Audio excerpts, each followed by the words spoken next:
Is there a clear definition for standard risk smoldering myeloma?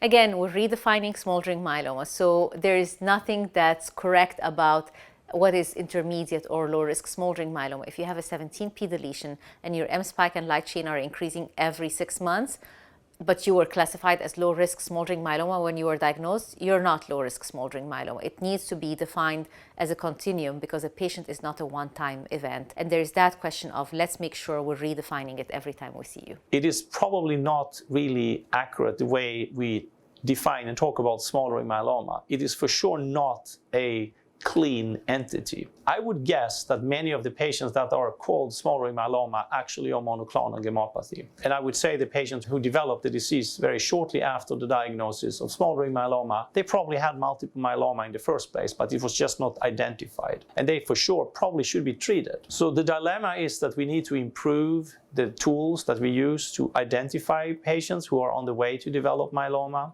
And patients who really don't have multiple myeloma or smoldering myeloma, they should really be told they have the monoclonal gammopathy. There may still be a group in the middle that is small, where it's unclear what the right management is. In general, smoldering myeloma should only be treated inside of a clinical trial. If you have joined a smoldering myeloma clinical trial, please add your treatments into HealthTree so we can collectively see how well early intervention is working for these patients.